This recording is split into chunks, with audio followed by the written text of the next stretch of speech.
So, Book 5. the last book. Forever. I consciously blocked most of this book out immediately after I read it because of how angry I was. But then it all came back to me at the very end. I think you have to show the picture of both of us from reading that. Oh, yeah, I'll put that in here of what we looked like at the end of... Yeah. Was it the end of this one or was it the end of the last one? I think it's the end of this one. We'll have to check the dates. Yeah, okay. So, Forever. Here's the description. With the Godmother Guild destroyed by Teague's army, Mina finds herself without the guidance of her Fey godmother. Alone and confused, she must lean on her friends for support. The Dark Prince threatens their very existence with a show of power on the human plane that has everyone running for their lives. To save them, Mina must make a deal with the prince to become his prisoner or lose her friends forever. But is there any hope for Jared and the love they briefly shared, or must beauty destroy the beast she created? I bet you'll never guess which quest this one covers.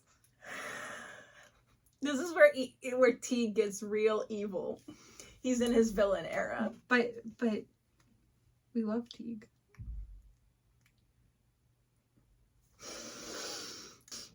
So this one actually picks up immediately where Rain left off. All the rest typically were at least like a few days, but this one, this one is like right after. Right away.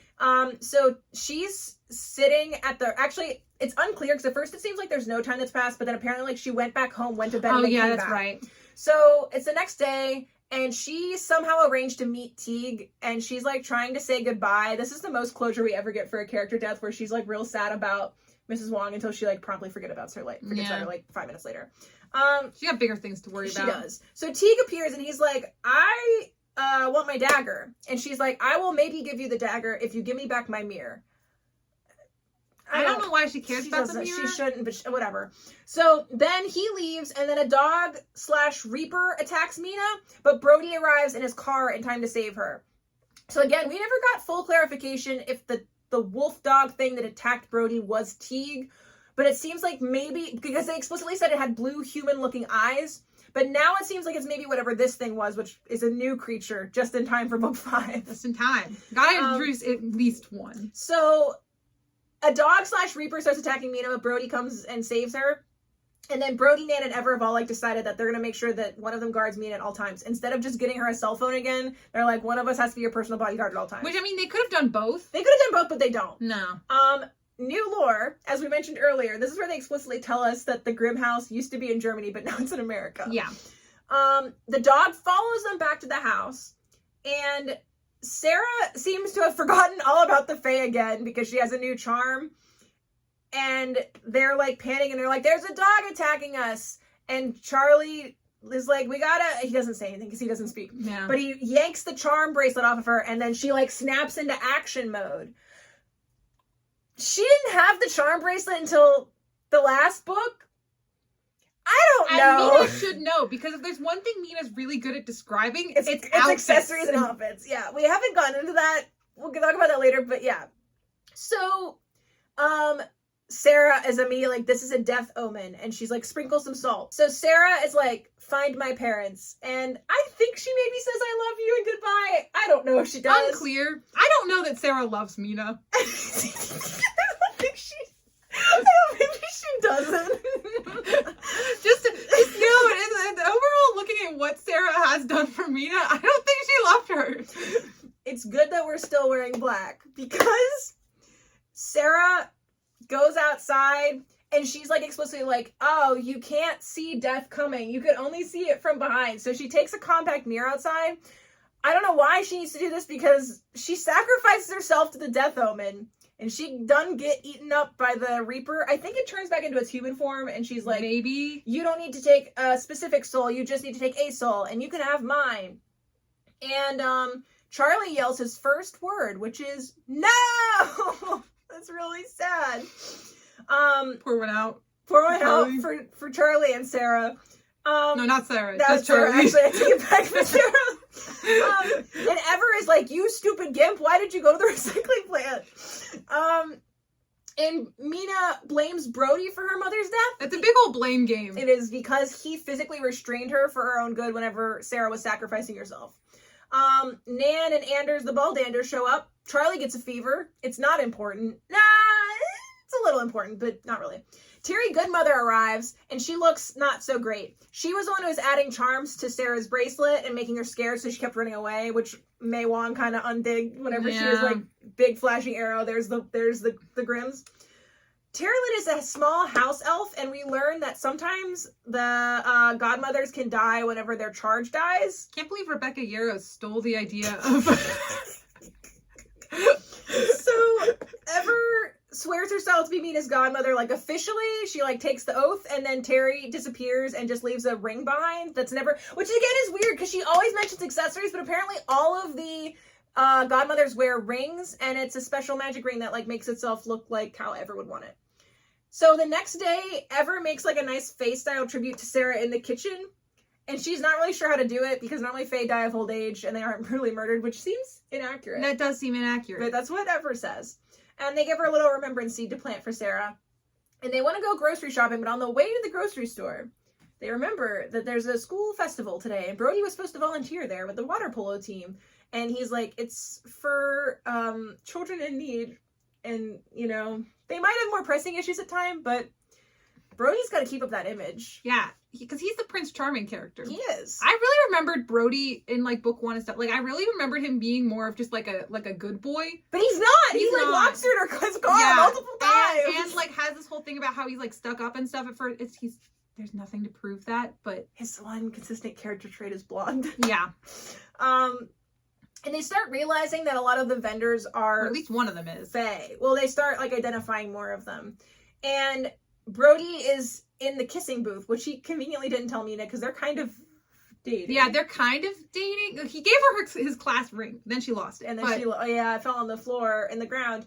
And then Savannah, his ex-girlfriend from many books ago, shows up and, like, really passionately kisses him, which, like, is uncomfortable. And then... So that's like an unconsensual kiss, but wait, there's more. And she kisses, so she decides to kiss someone who isn't Brody. Well, Mina decides to. Yeah, Mina. Also, like, there's a very graphic description of Savannah, like, physically getting up on the counter on her knees and, like, putting her tongue down Brody's throat. Yeah. Consent. A boy shows up. And Mina doesn't recognize him. Mina chooses him. Mina's like, I kissed this boy. And then she's like, wait, I don't want to kiss this boy. And then he's like, I am Teague and I'm evil. And kisses her. Forcibly. Mina pulls away, and she has the conscious thought that seeing Savannah kiss Brody didn't make her jealous.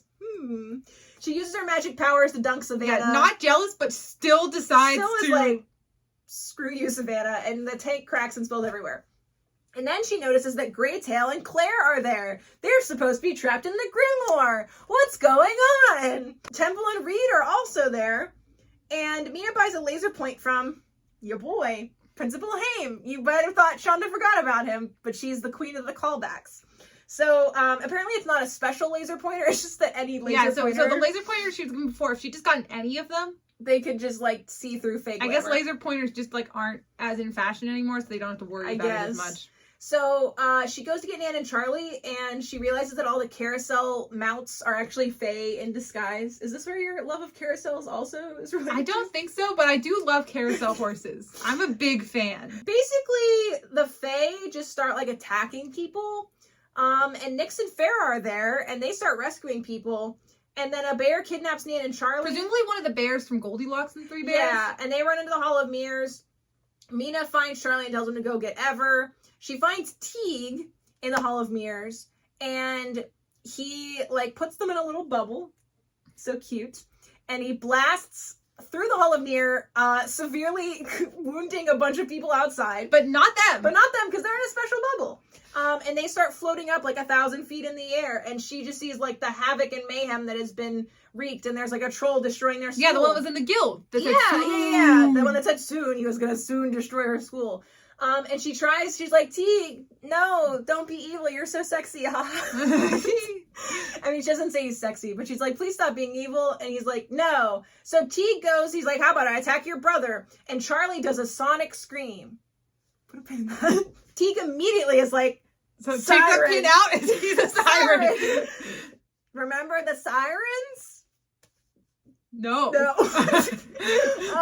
So all of her friends are captured, and Mina's like, all right, I'll give you the dagger and my life if you stop hurting my friends. And she's like, give me 24 hours. And he's like, I'll give you 12. And drops her. And he drops her. She falls, but a giant catches her. And then she uses her special mind powers to tell him, go home. More on that later. And have a good life. So Anders was tracking Mina and signaled all the good Fae to come and help. And this is when we get some great lore. Do you want to tell them about Mina's mom? So Serafina is not, in fact, a human, as we have been led to believe for the entire series up until now. Sarah is a siren. A powerful siren. She met James through a Little Mermaid quest. That was set up by the Godmothers, because the Godmothers have been systematically doing arguably, I don't know if eugenics is the right word, but they've been doing some GMO, I guess, and designer babies. They've been strengthening the Grimm line, and with Fae, sprinkling some Fae in there. So she was a siren. She met him through this quest, but then she had her powers bound and became human, and James did not recognize her from the quest. But more on that later. They just, got back together. Yeah. After that. So, Charlie and Mina, this whole time, have been half siren. But they can't shift. And they can't breathe underwater. It's unclear as to what Chanda thinks a siren is. However, these sirens are somewhat different from the sirens in her other series, which also, spoilers for the Iron Butterfly series, the main character also finds out that she is secretly a siren. I love it. If it ain't broke, don't fix it. It might be in the final book, too. Iconic. Hey, she's a best-selling author. Yeah. Who are we to judge?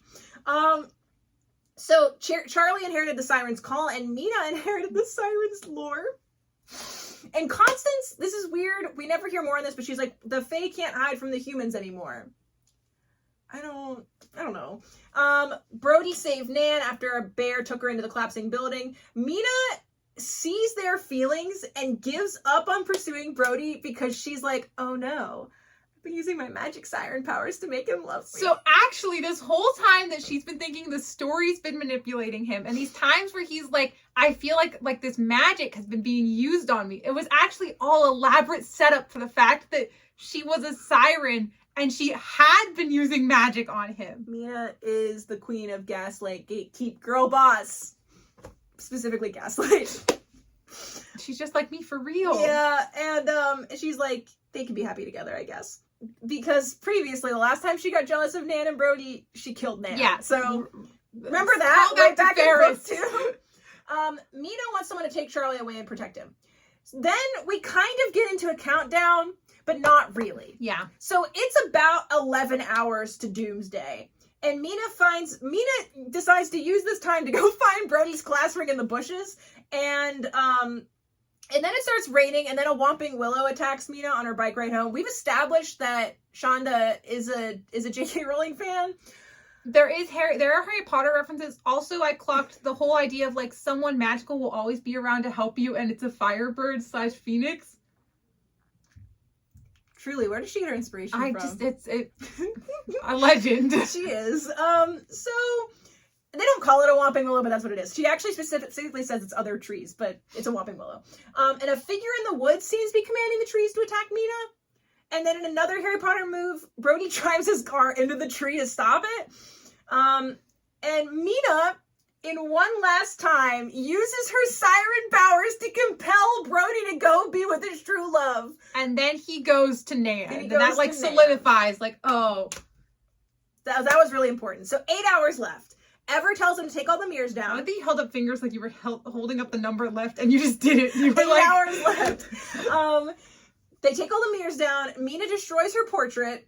And Ever says if they put all the mirrors together, it will keep Teague from being able to hear them. But that's not why they put all the mirrors together. There's a second reason. Nan promises to take and protect Charlie, even though they acknowledge that's illegal. And she would get in trouble for kidnapping. But they're like, Nan's parents don't care about her. It's fine. There's only a few hours left. Mina, Nan, and Brody pack. So Nan can take Charlie. It's unclear if Brody is also supposed to take Charlie, but he does. 2 hours left. Mina lays in bed, and the dagger like falls out of her clothes. She's like, "Oh yeah, the dagger, I have that." The thing that she made this deal about. The thing I'm supposed to give to him in like 2 hours. She gets dressed. She packs her supplies. She uses the seam ripper to go talk to the Fates. And when she arrives, the Fae land, it's not doing good. No. She's there, and she finds herself in a swamp with Queen Math. And the Fates are hiding from Teague because they're good parents. Like Frozen style. Yeah. And then Mina explains what happened in the tower and tells them that the assassin was sent by the godmothers. And they're like, we never wanted to break the curse. The first Fae, maybe the siren that Mina turned into gold, maybe her aunt, tried to bind Teague's power and failed. And then the second sprite lied about her identity and split him in two. More on that later. Why did they call it? It's not a sprite. Anyway, I could go for a sprite. Anyway, that's not what the Fates wanted. They didn't want to split them in two. They wanted them to like take the little piece. You would think they could just do a little open heart surgery, but apparently that's too much to ask. It wasn't invented yet. Yeah. So they create a secret place for them to discuss, and they like have a little magic measuring contest in a weeping willow, and then they tell Mia that the Fates are chosen because they're the most powerful Fae. It's really unclear if that's like bloodline or just power. Yeah, we still don't know what that exactly means. However, it means if someone becomes stronger, they can become the Fates instead. So it seems, but it also seems like the power can corrupt you, and Teague has been writing in his diary about how he was worried the power was going to be too much for him. Before he became evil. And then he didn't get a choice. He didn't need that, because he just made him evil. He would get corrupted anyways. Why did Farrah need to stab him with an evil dagger? Because it was super magic, that's why. Okay. And she was supposed to just kill him. Yeah, okay. So Teague was already really strong and worried he would get like overcome by the power, so they wanted to marry someone like to keep him balanced, and they would become Fates together. But now Teague is the only Fate, which is bad. So the Fates tell Mina to kill Teague. So that's the solution. Everyone is like, please kill our son. And Mina portals back to the human plane and talks to Ever, who's like, why'd you get mad? I forgot to write down because it's so stupid, but she's like, you shouldn't have yelled at Nyx like that. And she's like, I'm sorry. Nyx is a good boy. Yeah, and then Ever tells Mina that the sirens are some of the strongest Fae around, which we've literally never heard before. And then Ever just leaves. They're kind of like District 13. Yeah! Just like District 13. So, 0 hours. Teague talks to Mina through the mirrors, even though he's not supposed to be able to do that, because they're all bouncing off each other. And Teague tells her, Mina tells Teague she'll give him the dagger if he leaves her friends alone. Teague tries to stab Mina with the dagger, and then Ever bursts into the room. Mina channels her power through the mirrors while Ever holds Teague still. Teague stabs Ever with the air jet dagger. Ever and Teague are split into little mirror dimensions, and they're trapped in the mirror. Ever breaks her mirror to seal their fate, and she's trapped with a super evil Teague. And then Mina gets blasted with power and is sent through a mirror, and then winds up in a mirror dimension with Jared in one of the mirrors. And then he doesn't seem to recognize her and is bound with iron chains. Jared says he'll be destroyed when the mirrors are destroyed and doesn't respond to the name Jared. She falls asleep next to him. More non-consensual spooning. And when she wakes up, his arm is around her. He's annoyed because he says she always disappeared. So he was apparently just pretending not to recognize her. And then they kiss. Maybe because has he just been imagining her like showing up all this time? Yeah, but he pretended like she didn't know who she was. I guess because he was mad, and so he didn't want to keep imagining it. Yeah, and then he seems to remember her, but even as a copy, he's still Teague. He was just shifting to look like Jared to make her happy. So they say they love each other as the mirror starts to break, and she confesses her love and says, I love you, Teague, which she's never done before. She's always said, I love you, Jared. But the reason why I rushed through that is because it was all a dream. So it doesn't really matter, except for that Mina now knows if they try that plan, it's not going to work. So she breaks all the mirrors. And she, again, makes her own grimoire. This journal, we didn't really mention it. Because it literally doesn't matter. It wasn't important. It's her journal of unaccomplishments and epic disasters, which the first book opens with her writing it about how she saved but almost killed Brody. Good callback. But now she's made it into her own grimoire. Yep. She's good at that. So, and then leaves it forever. She's and not then taking leaves it with her. She's like, Ever, you need this more than me. How is Ever gonna use it? I don't know. But there's 2 minutes left on the clock. So she runs to the tree line and meets Teague out there. She cuts herself on the dagger and then gives him the dagger and her life. She wakes up in incredible pain because Teague is burning the poison out of her. For some reason, he can burn the poison from the dagger out of her, but no one could. That's because he's more powerful now. I guess. And she's bound in iron shackles because that's going to be important again. And he says he's going to make her suffer like he suffered, because I guess he suffered because she broke his heart. He's a sad boy. He's a sad boy. So he just did it all kinda, for love. Traps her, and he he rescues her from drowning herself. Okay, so Mina can hold her breath for a really long time, but she can't breathe underwater. And it seems to be established that sirens can't stay underwater forever, because he says that sirens can't stay underwater forever. They do. Oh, I forgot to mention that they have a moon cycle where they go up and walk on 2 legs. Yes, that's part of the Little Mermaid. Mermaid. That's how Sarah and James met, is that she was having her moon cycle and causing havoc. And I love when I have my moon cycle and cause havoc. It just happens, happens to the best of us. Mina goes on a hunger strike, and she says she's homesick whenever Teague's like, what's wrong with you? And she says she wouldn't run away if he took the shackles off, because she promised to stay for her friends and family. And then he's like, I'm bored. I'm going to go torment your brother. And then she starts crying. After he just leaves her in solitary confinement for a couple days, he comes back and she throws herself on him because he's a human presence-ish. And he's like, why is the human clinging to me? And she's crying. She's crying. There's a lot of crying.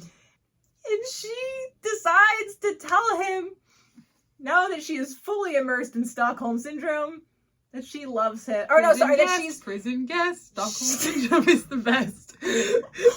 She says she's falling for him, and he's like, yeet! Same though. Teague just like me for real. He doesn't really seem to know what to do with her anymore. He's in a lot of pain, and the Fae plane is dying and turning into nasty swampland. But he doesn't want to give up his power. Yeah, and he's like the Dark One. He doesn't really seem to know what to do with Mina anymore.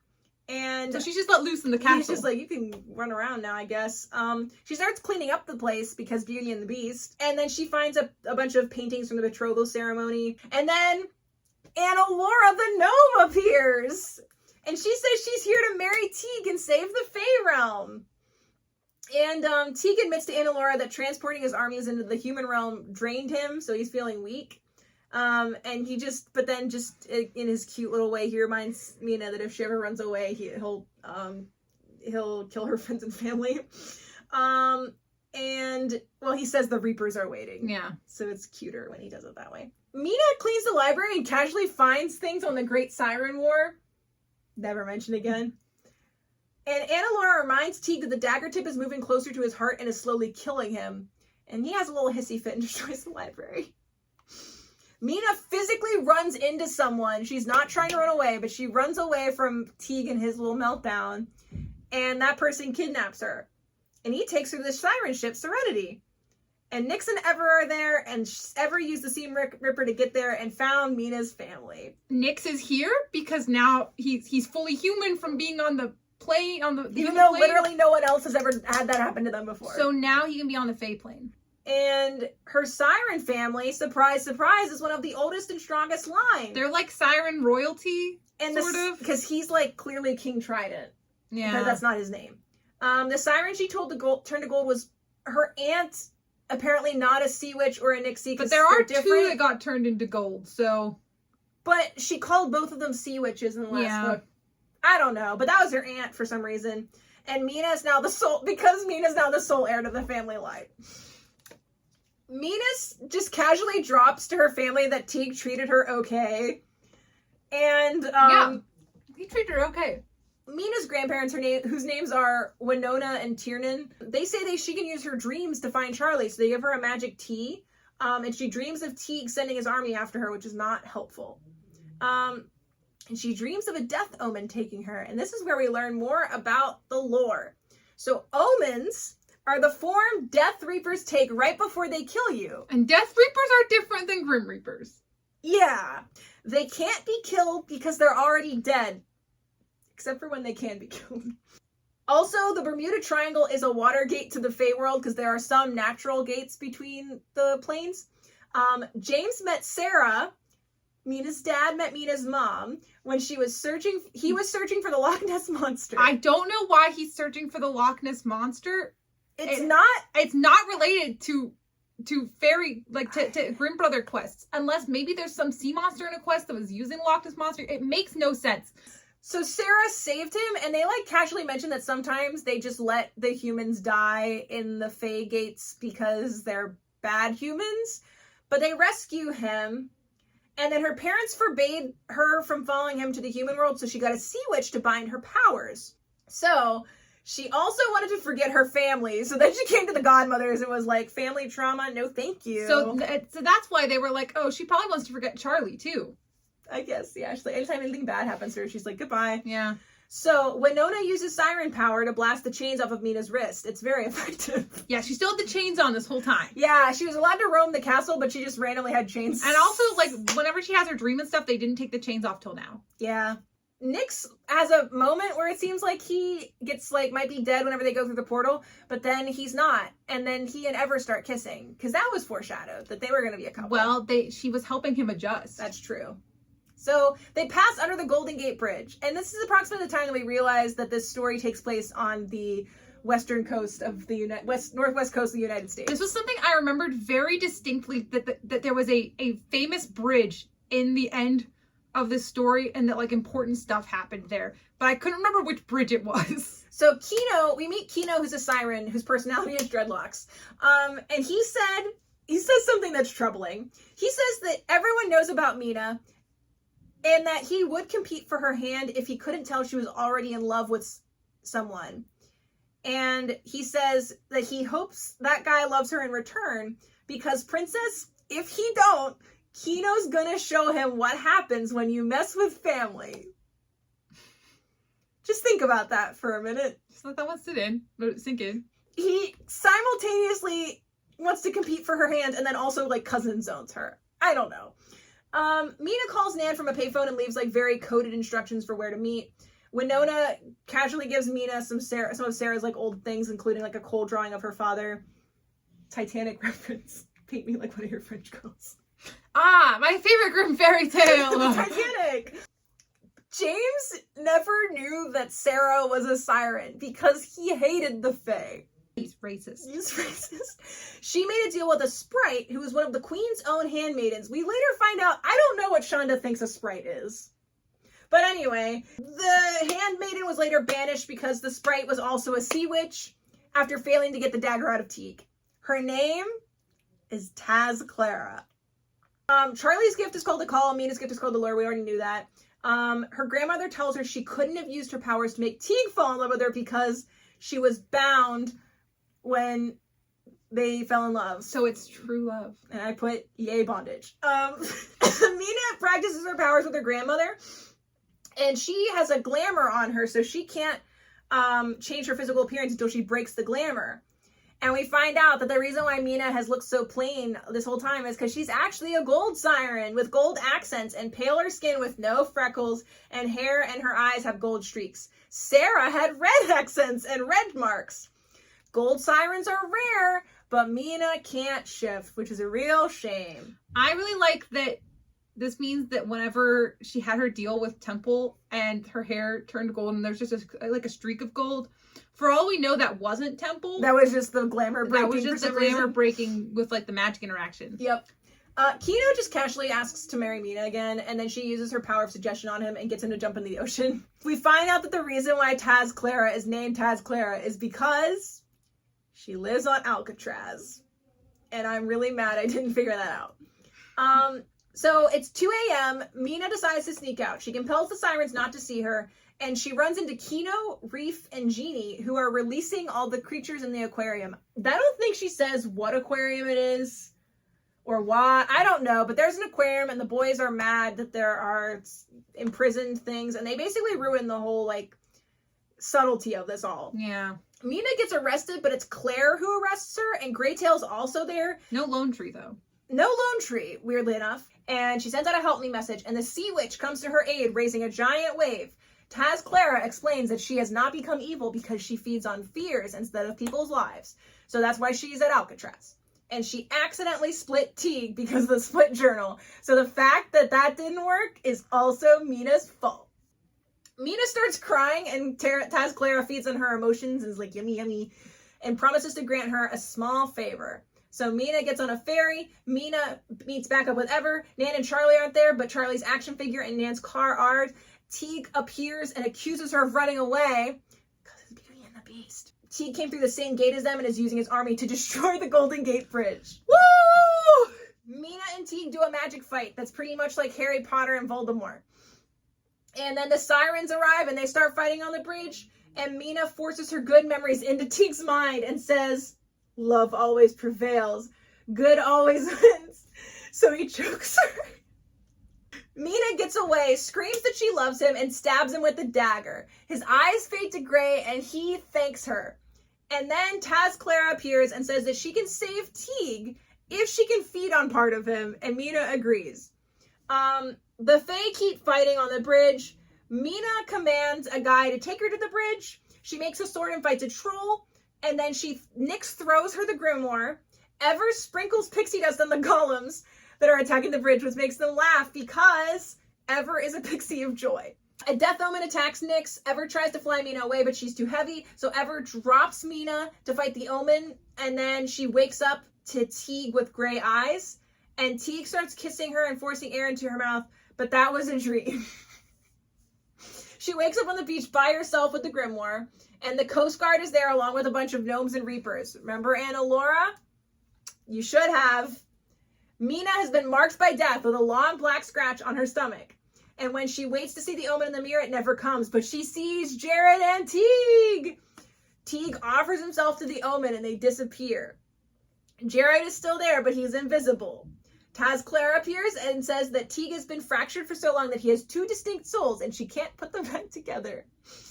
So, Teague sacrificed himself for Mina. Taz Clara can briefly allow Jared to become corporeal so they can say goodbye.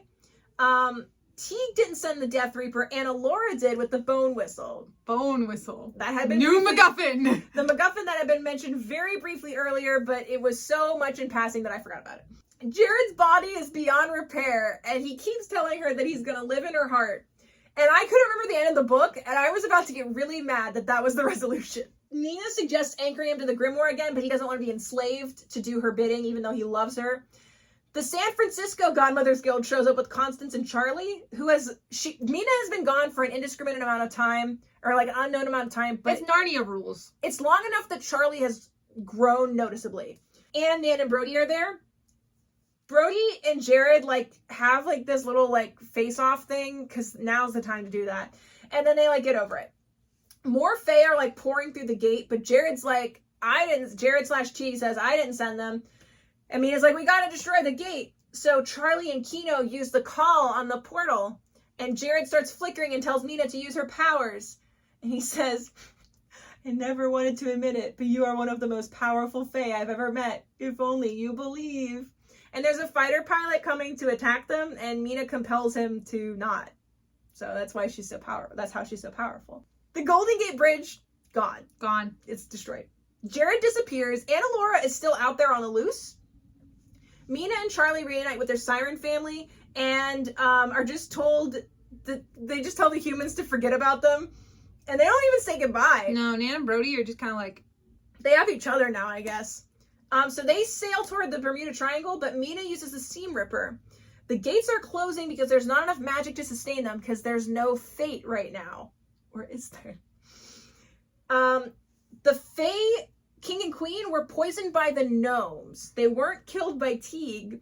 The gnomes sent a delegation and poisoned them because they have perfected the perfect poison, which is pure hate, which is also what the dagger's made out of.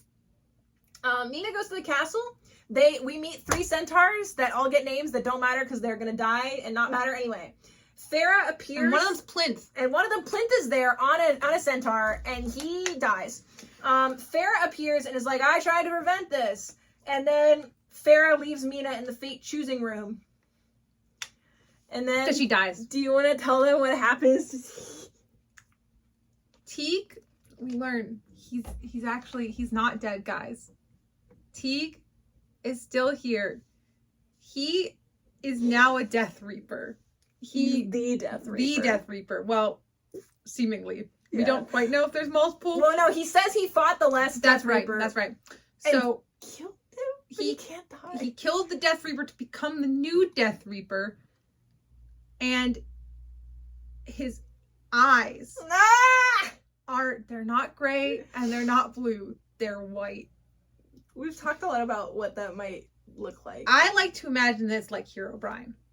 I like to imagine they're kind of like golf balls. Teague turns into a black griffin with white eyes, which is why I think the black griffin is what he turned into in Rain. He's just death. Like, he is death now. He has become. He says something that's very close to "I am become death," but it's not actually that. But it's definitely a nod to that. He challenged the Death Reaper, killed him, and took his place. Yeah.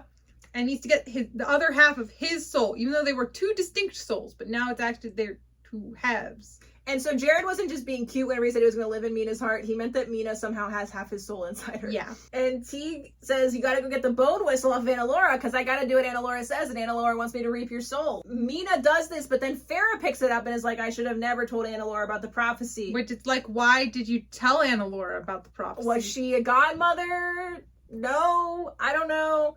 But then Anna Laura takes one of the daggers off of Farrah and stabs her with her own dagger and kills her. Which, you know, but then, in a classic move, what does Mina do?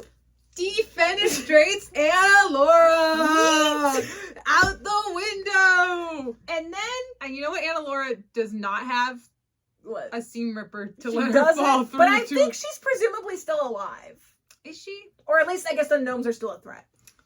So Farrah admits to being the one who tried to drown Mina in the Godmother's Guild, and then she dies. Which, I don't know. Mina breaks the bone whistle, so that MacGuffin was really important for a very short amount of time. Yeah.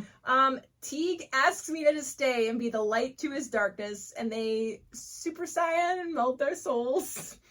It's like Snow White and Prince Charming from Once Upon a Time, where they have to cast the dark curse. So, yeah, spoilers.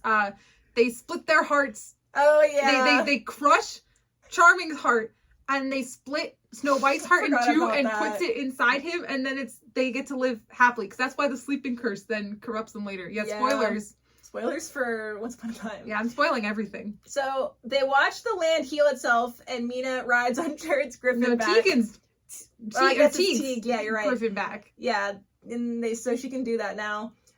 People can only see Teague if they don't fear death. Thestrals, kind of. They go back to the castle and all the Fae are happy now, and Teague is like, by the way, I was proposing to you, even though you're 17. Can't we be 17? And then, tell them what Mina says.